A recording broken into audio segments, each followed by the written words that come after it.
Здравствуйте! В эфире Канашской студии телевидения «Вести недели». В студии Олеся Григорьева. Православный праздник Казанской Божьей Матери отметили в Канаше традиционным крестным ходом. Сотни горожан прошлись по улицам с иконой, которая считается покровительницей земли русской. Издревле люди в самые тяжелые для Руси времена просили помощи у Казанской Божьей Матери. В крестном ходе приняла участие и наша съемочная группа. День Казанской иконы Божьей Матери празднуют дважды в год. Летом 21 июля в память явления иконы в Казани и 4 ноября в благодарность за избавление Москвы и всей Руси от польских интервентов. Икона имеет очень интересную историю. Она была обретена в 1579 году 9-летней девочкой на пепелище страшного пожара. После пожара дочери купца, в чьем доме случилось несчастье, явилась во сне Богородица и открыла ей, что под развалинами их дома находится ее чудотворный образ, зарытый в земле. То, что икона чудотворная, стало ясно сразу же, так как уже во время крестного хода двум слепым вернулось зрение.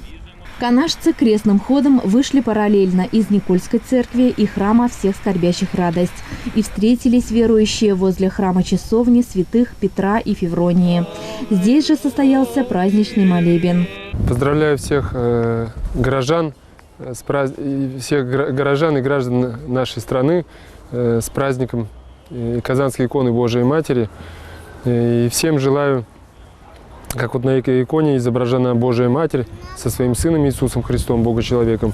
Всем желаю стать достойными сынами Пресвятой Богородицы и познакомиться с ней настолько близко, обращаться к ней настолько часто, чтобы быть настолько и близко знакомым, чтобы она исполняла нашу просьбу, исполняла все наши просьбы при первом же нашем зове. Очень рад, что сегодня в наше современное время, высококоммуникабельное, высокоинформативное, когда очень трудно собрать и сподвигнуть людей на какое-то общее движение, столько горожан пришло участвовать на крестном ходе в честь этого праздника. И хотелось бы, что вот эти крестные ходы вошли в традицию и совершались в городе Канаш как можно чаще.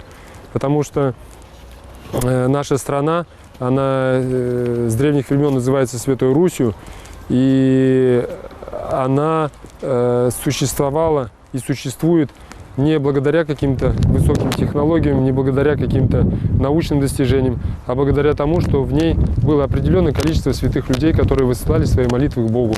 Бог до сих пор дает нам пользоваться вот этой территорией, которую мы получили в наследство от наших боголюбивых предков. Икона Казанской Божьей Матери считается сильной и чудотворной. Канашцы молились за здоровье и покой своих близких и родных.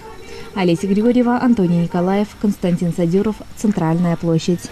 4 ноября вся Россия отметила День народного единства. Этот праздник исторически связан с Казанской иконой Божьей Матери и событиями, происходившими в 1612 году. Русский народ, объединившись, сражался против иностранных интервентов.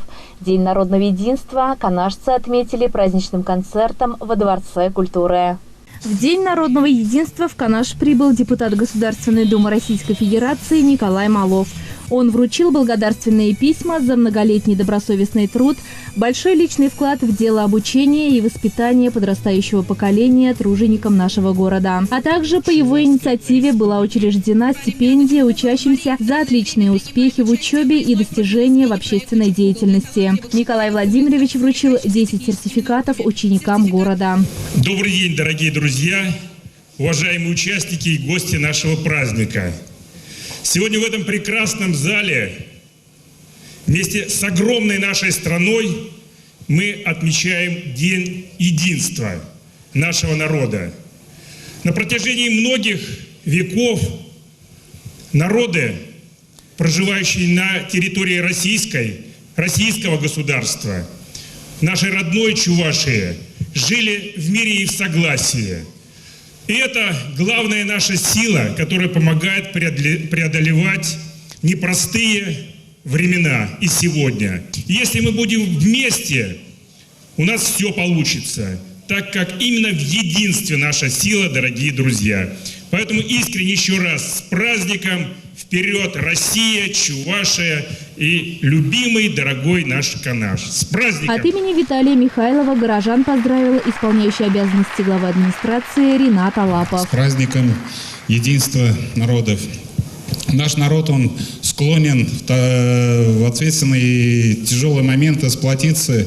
Так было во времена Пожарского именина, так было во время Великой Отечественной войны.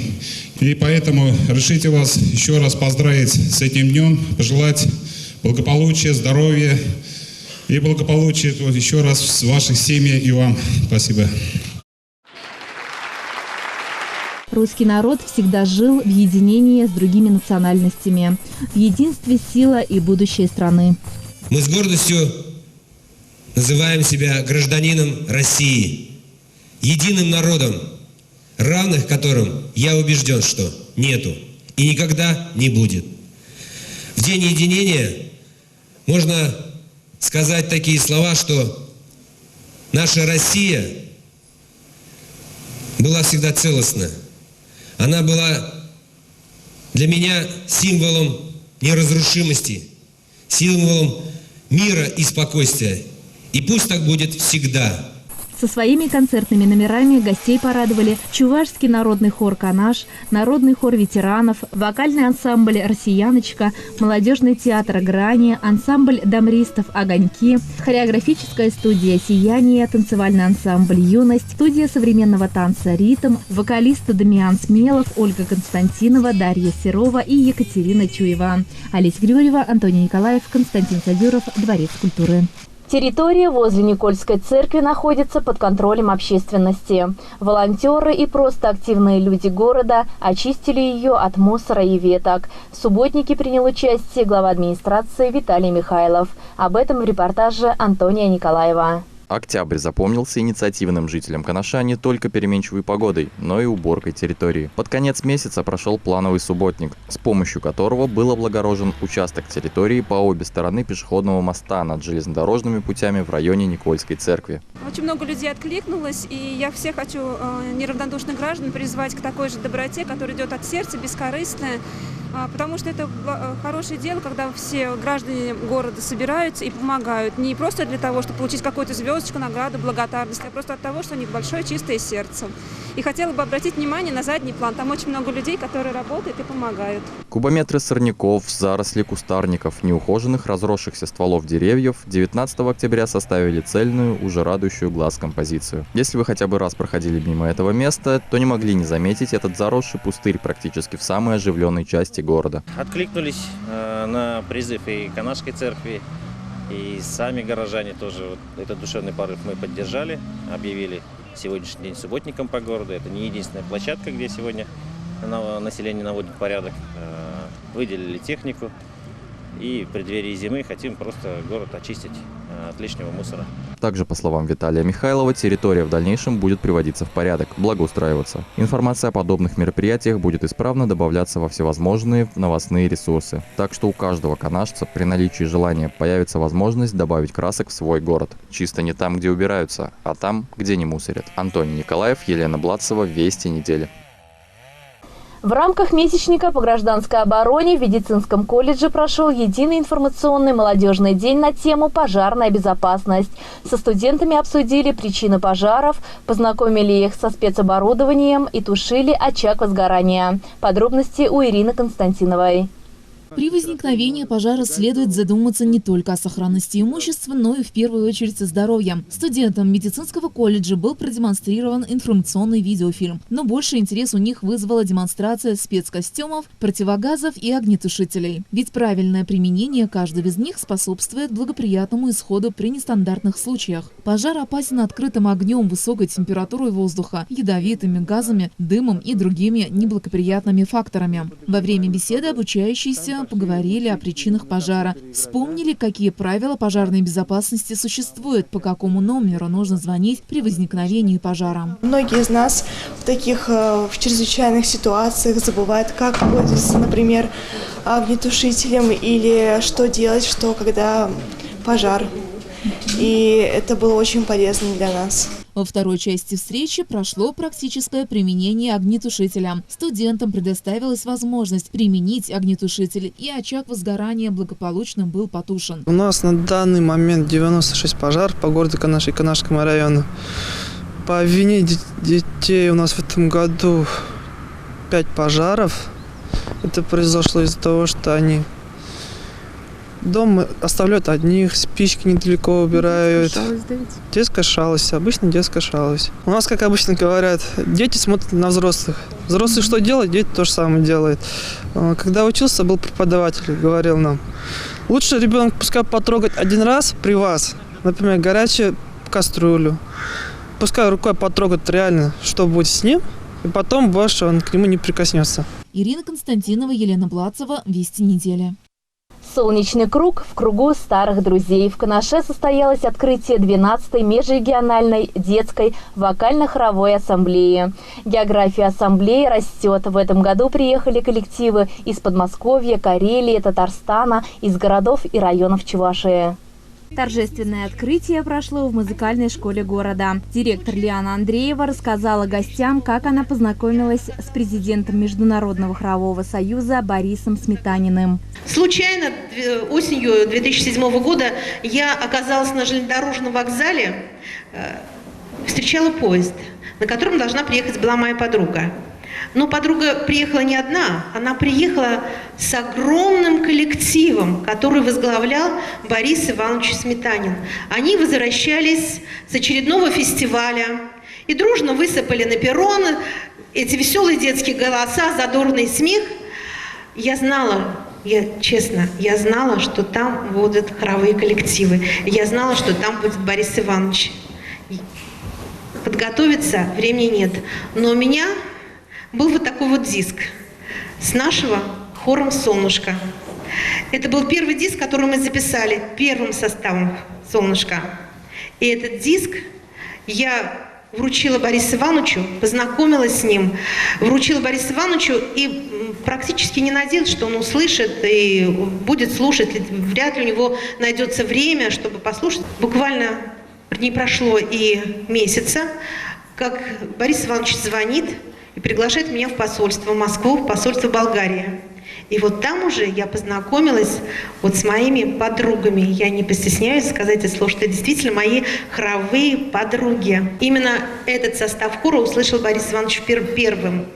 И здесь Дмитрий Фигарь, дважды краснознаменного ансамбля песни и пляски имени Александрова.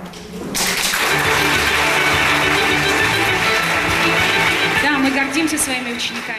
Сын Бориса Сметанина Евгений приезжает в Канаш на ассамблею уже 6-й раз. Отрадно то, что инициатором этой хоровой ассамблеи являлся мой отец, президент Международного хорового союза Сметанин Борис Иванович. К сожалению, в январе этого года его не стало. Это большая утрата не только для родных и близких, и, в общем-то, для всей хоровой России, так как он всю жизнь посвящал одержимо себя для процветания, для развития хорового и вокального искусства всей нашей страны. Вот. А сегодня ассамблея проходит, на ассамблее участвовали коллективы не только из Канаша и района, здесь участвовали коллективы из Москвы, из Саратова, из Ульяновска, из Чебоксар. В этот раз приехали коллективы из Щелково Московской области, уже во второй раз они участвуют. Из Карелии тоже вот второй раз участвуют, из города Медвежьегорска, из Казани. В общем-то, ассамблея уважаема, и о ней знают во многих городах нашей страны. Щелково, Медвежьегорск, Казань, Чебоксар, Новочебоксарск. География обширная, но талантливых детей везде одинаково много. Ну, я всегда очень счастлива, когда я нахожусь в этом прекрасном солнечном городе Канаш. Мне посчастливилось в жизни здесь присутствовать уже 7 раз. Вы знаете, что сегодня 12-я вокально-хоровая ассамблея «Солнечный круг». И как солнышко притягивает лучи, так и Канаш притягивает к себе.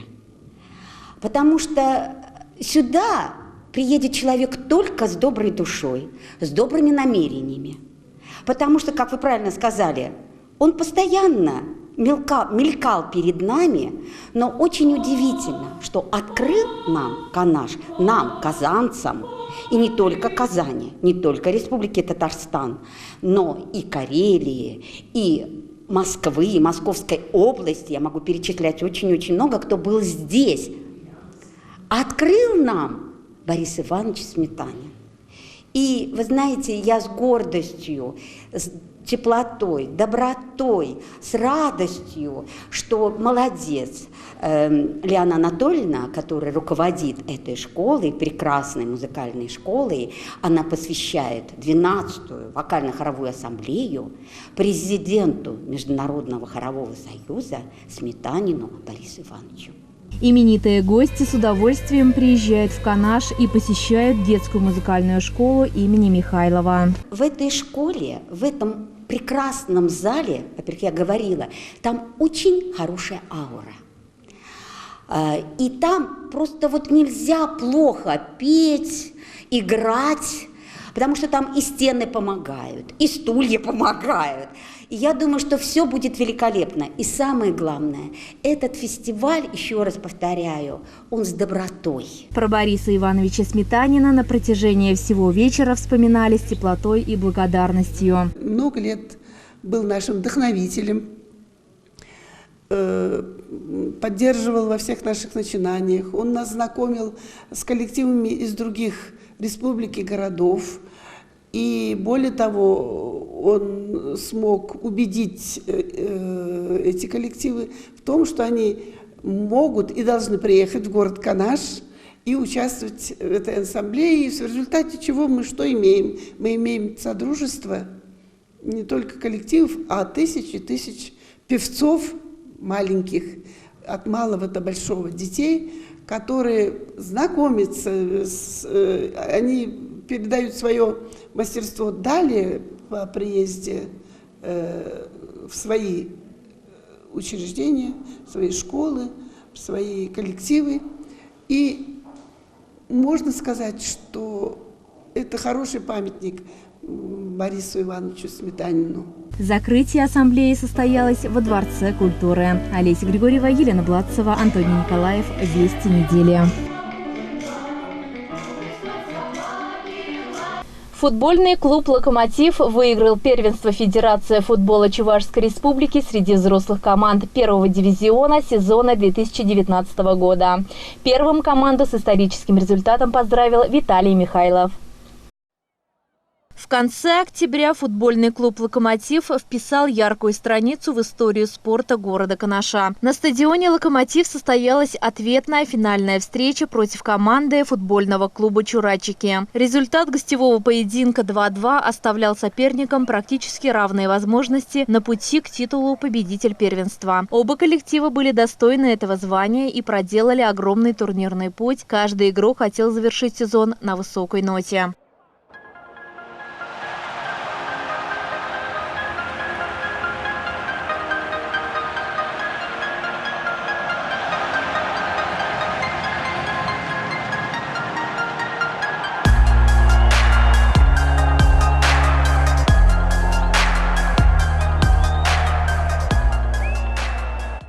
Для футбольного клуба «Локомотив» итоговая победа стала бы повторением лучшего результата, зафиксированного в официальных справочниках для команд, выступавших под флагом города Канаша. В 2011 году победа в первом дивизионе была добыта командой «Канмаш». Лучший результат для команд города Канаша по итогам выступлений в первом дивизионе с 1983 года. Года, с которого Федерацией футбола Чувашии ведется учет победителей и призеров первого дивизиона. Футбольный клуб «Чурачики» был готов подтвердить, что лишь финансовый вопрос оставил их в этом году вне участников высшего эшелона республиканского футбола, где они выступали в прошлом сезоне. Захватывающая встреча с огромным количеством зрителей вместила в себя драму, которую поочередно испытали оба коллектива. Футбольный клуб «Локомотив» уступал по ходу встречи со счетом 1-2. Критическим моментом стал счет 2-3, но вырвал победу в компенсированное арбитром время 4-3. Далее салют, приготовленный болельщиками, и, конечно же, коллективное фото всех, кто был причастен в этом году к общему успеху. Первым команду поздравил Виталий Михайлов, который в очередной раз был рядом с ней на протяжении всего матча и верил в общий успех до самого финального свистка. Олеся Григорьева, Искандер Мингалеев, Антоний Николаев, Елена Блатцева, «Локомотив». А на этом наш выпуск завершен. Удачной вам недели. До свидания.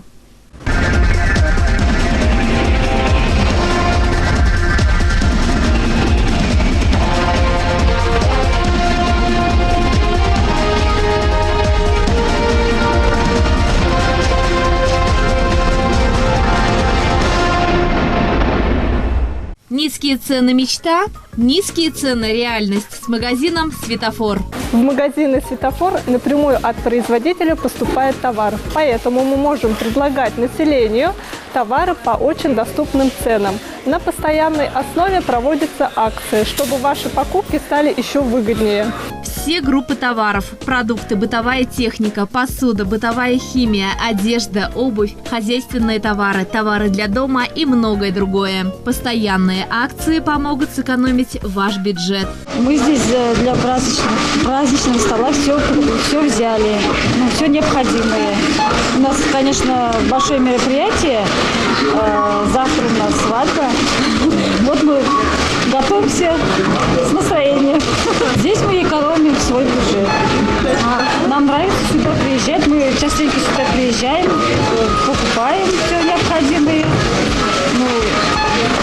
И покупками довольны, наверное. Да, очень довольны. Огромное количество новинок, детские товары, игрушки, товары для домашних питомцев. Все по самой низкой цене. Я очень часто хожу в «Светофор». Здесь очень выгодно покупать. Мне очень нравятся продукты, ассортимент. Здесь очень часто ходит много народа. И приходите в «Светофор». У нас с вами начало зимы, а значит день рождения «Светофора». Традиционно в честь своего дня рождения «Светофор» объявляет акцию. Приобрети товар на 3000 рублей, получи купон и участвуй в грандиозном розыгрыше ценных призов. 1 декабря 13:00 приглашаем вас принять участие в грандиозном розыгрыше, который состоится на площадке у «Светофора», где будет разыгран главный приз – холодильник и много очень ценных призов. Главный приз – холодильник, а также телевизор, микроволновая печь и много других подарков. Торопись! Розыгрыш состоится 1 декабря в 13 часов на территории магазина «Светофор». Приходите в «Светофор», совершайте умные покупки, экономьте вместе с нами. Будем рады вас видеть. А сегодня мы вам предлагаем купить товары по акционным ценам. Подсолнечное масло 5 литров 299,90. Горбуша свежемороженая 1 килограмм 169,90. Лучшие товары и лучшие цены у нас. Город Канаш, Котовского, 4.